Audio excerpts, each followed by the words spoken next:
Hyderabad police ऐं वकीलनि विच में अधु महीनो अॻु शुरू थियल तकरार निबिरी न सघियो आहे, जॾहिं त वकीलनि 20 फरवरी 2025 ईस्वी खां कोर्टनि जी तालाबंदी जो ऐलान करे छॾियो आहे। वकीलनि डिस्ट्रिक्ट बार में इजलास घुराए न रुगो SSP डॉक्टर फरूख लंजार खिलाफ़ नारेबाज़ी कई, पर खेसि हटाइण ताईं कोर्टनि जा दरवाज़ा बंदि रखण जो बि ऐलान कयो। उन इजलास में बार एसोसिएशन जे अॻियनि ऐं ताज़ो चूंडिजी आयल नवनि उहिदेदारनि शिरकत कई।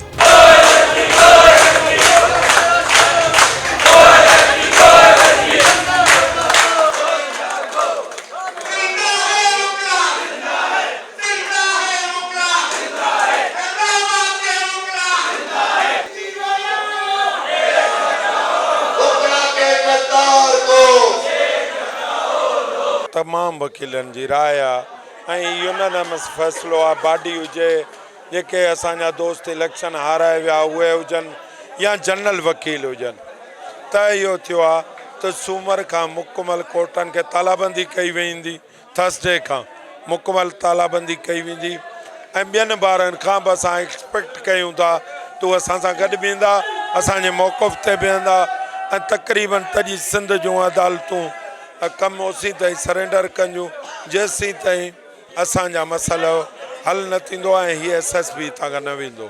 छो जो हिन अचणु शर्त थाणनि ते वियो आहे, मुख़्तलिफ़ SHOs जिन वकीलनि सां ज़्यादतियूं कयूं, उन्हनि खे हार पाराइण, अजरकूं पाराइण, असांजे भेणनि वकीलाणनि जूं टिकटॉक ठाराइण, उन्हनि खे माना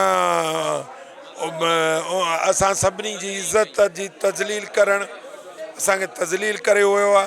तंहिं करे हाणे त असांखे कंहिं दर्जे बि क़बूलु कोन्हे। इहो तक़रीबन सॼी बार जो यूनानिमस फ़ैसिलो आहे कि हिकिड़े माण्हू जो न पर सॼी बार जो मौक़िफ़ आहे।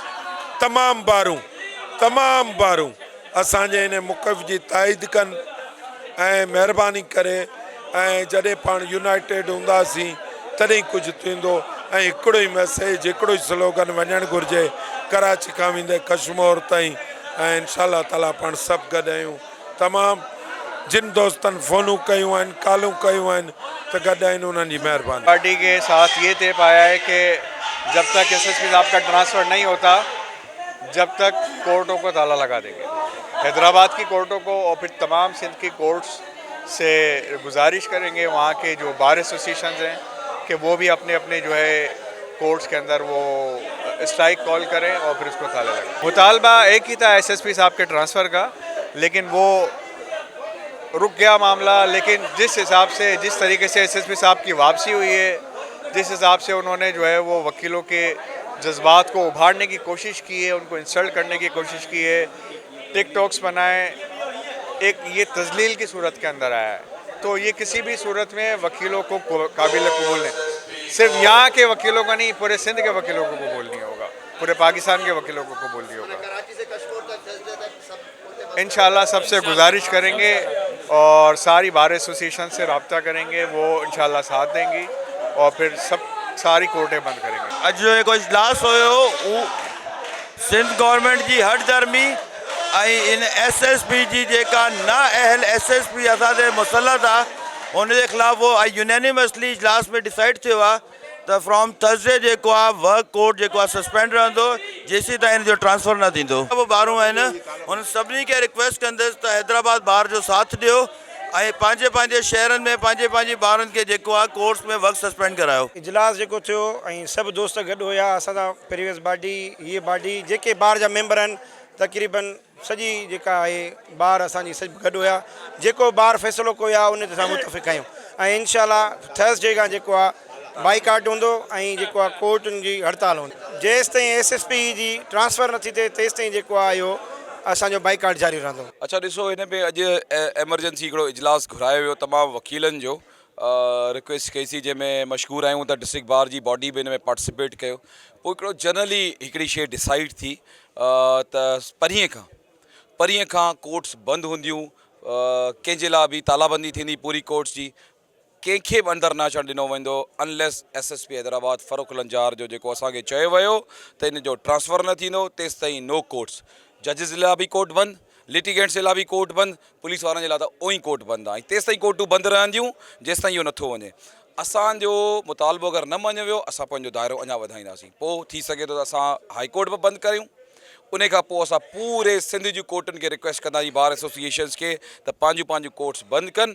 जीअं पहिरीं इन्हनि यूनिटी जो मुज़ाहिरो शो कयो हुयो, असांजो पहिरीं बि मुतालबो इहो हुयो त फ़ारूक लंजार SSP हैदराबाद नामंज़ूर आहे, हीउ हिकिड़ो बीमार माण्हू आहे, साइकोलॉजिकल डिस्टर्ब माण्हू आहे, इनखे हटायो। इहो ॿिनि इदारनि में पंहिंजो पाण में विढ़ाईंदो, ॿिनि इदारनि में पुलिस ऐं वकीलनि खे विढ़ाइण वारो माण्हू आहे। सो असां डिसाइड कयो आहे कोर्टूं बंदि हूंदियूं परीं खां। अॼु जे इजलास में असांजे नओं मुंतखब सदर अशर मजीद खोखर ऐं जेके बि इलेक्टेड बॉडी आहे, जनरल बॉडी में इहो तय थियो आहे त Hyderabad district and session court जे दरवाज़नि खे तालो हयो वेंदो जेसि ताईं SSP हैदराबाद डॉक्टर फ़ारूक लंजार जो ट्रांसफ़र न कयो वेंदो। ऐं उन सां गॾोगॾु इहो बि तय थियो आहे त इहे जेके स्ट्राइक आहे इन में को बि वकील साहिबान, को बि वकला साहिबान, साहिलीन ऐं जेके बि जजिस साहिबान आहिनि, को बि कोर्ट में न ईंदो जेसि ताईं हैदराबाद SSP हैदराबाद डॉक्टर फ़ारूक लंजार साहब खे ट्रांसफ़र न कयो वेंदो।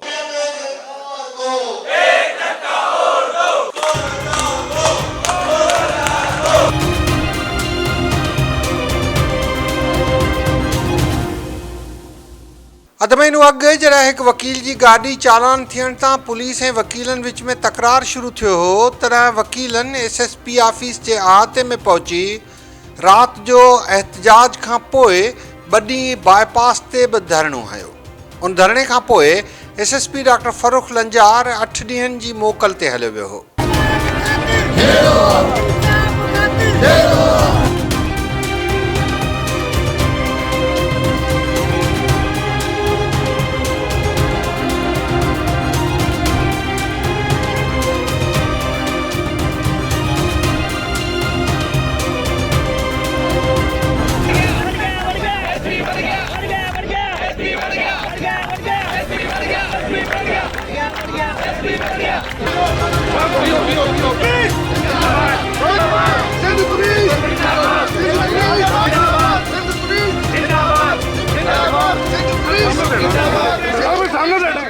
मोकल तां वापसी बाद जीअं हू ऑफिस पहुतो त समूरे ज़िले जे पुलिस ऑफिसरनि ऐं जवाननि संदसि शानदार इस्तक़बाल करे खेसि भलीकार कयो।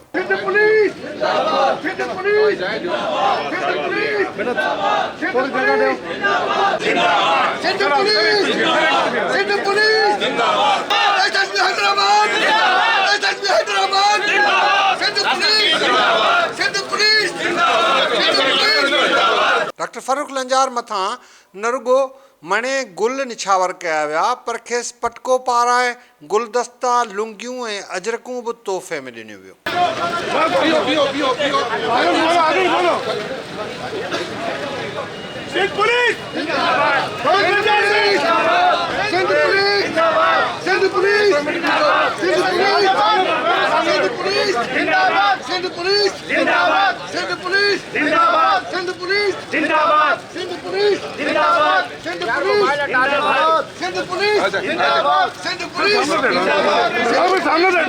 उन मौके ते ॻाल्हाईंदे SSP हैदराबाद डॉक्टर फ़ारूक लंजार जो चवणु हो त पुलिस ऐं वकीलनि जे तकरार मां घणियूं ॻाल्हियूं ॿिन्ही धुरियुनि खे सिखण लाइ मिलियूं आहिनि। साईं, वकीलनि जो एॾो शोर शराबो हुयो ऐं उन्हनि चयो भई त असां SSP साहिब खे क़बूल न कंदासीं, तव्हां अची ऑफिस वेही रहिया आहियो।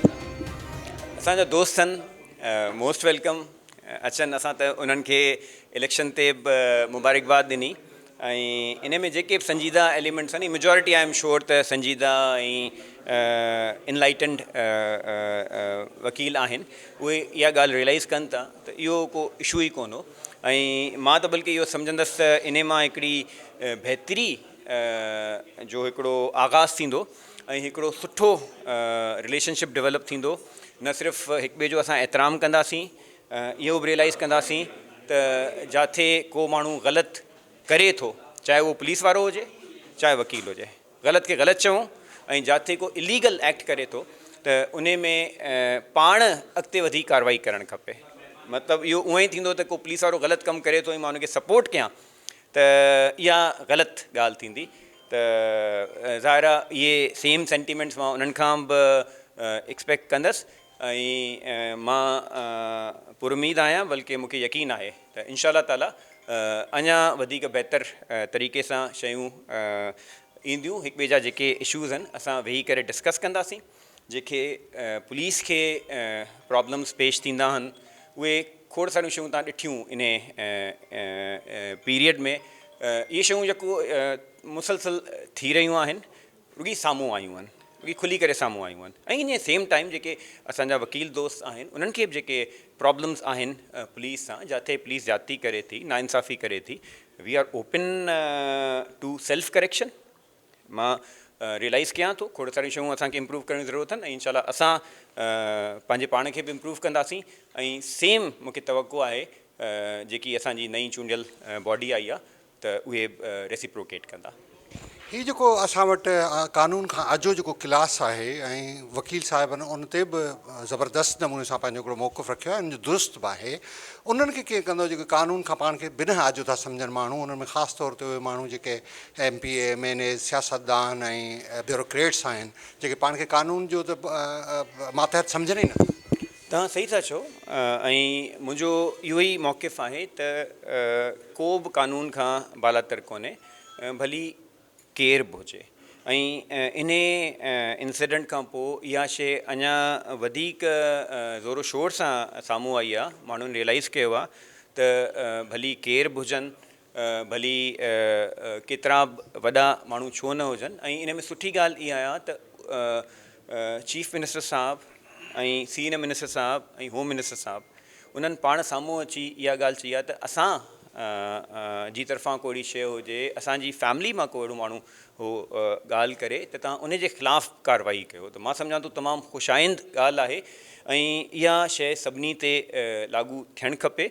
ऐं असांखे वेही करे जेके बि आहिनि स्टेक होल्डर्स आहिनि उहे वेही करे हिकिड़ो असां कोड ऑफ कंडक्ट डिवाइस कयूं ऐं इन शइ खे बहितर कयूं। वकीलनि ऐं पुलिस विच में तकरार खां पोइ हैदराबाद जे SSP ऑफिस में बि सिक्योरिटी जा इंतज़ाम सख़्तु कयल आहिनि। ऑफिस खे चौफेर कंडेदार तारूं लॻायूं वियूं आहिनि। मुख्य दरवाज़ो ऐं हिकु ॿियो दरवाज़ो बंदि कयल आहे ऐं रुॻो हिकु नंढड़े दरवाज़े मां माण्हुनि खे ऑफिस वञण जी इजाज़त मिले थी। अहिड़ी सिक्योरिटी ऐं वॾनि माण्हुनि जे कानून खां आजो हुजण जो सुवाल बि SSP हैदराबाद खां कयो वियो। अॼु आउं SSP ऑफिस आयुसि त मूंखे अजीब लॻो त जहिड़ो बंकर ठहियो पियो आहे। बंकर ठहियो पियो आहे? जी बिल्कुलु खारदार तारूं, माण्हू जी मूवमेंट, अॻियां रश, ट्रैफिक जैम ऐं किथां को एंट्री जो रस्तो सवाइ हिकिड़े नंढे गेट जी।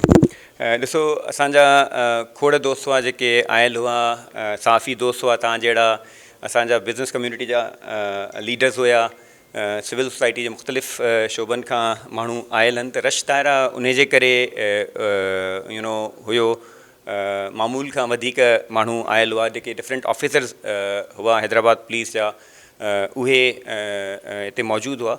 इन जे करे थोरो घणो रश थियणु त नेचुरल आहे। हिकिड़ो सिक्योरिटी मेजर्स आहिनि, मतिलबु जीअं असां इहो रियलाइज़ कयो त डिफरेंट शयूं असां लर्न कयूं आहिनि इन सॼे एपिसोड में, त उन्हनि खे असां इम्प्रूव कंदासीं ऐं मतिलबु असां कोशिशि कंदासीं त कानून जी अमलदारी खे यकीनी बनायूं, ख़्वाह उहो केरु बि हुजे। वकीलनि ऐं पुलिस विच में पैदा थियल तकरार तकिड़ो निबरंदे नज़र नथो अचे। ही तकरार आख़िर किथे दंग कंदो, तंहिंजो फ़ैसिलो ईंदड़ कुझु ॾींहंनि में ई थियण जो इम्कान आहे। कैमरामैन न्याज़ मल्ला सां गॾु फैज़ खोसो, टाइम न्यूज़, हैदराबाद।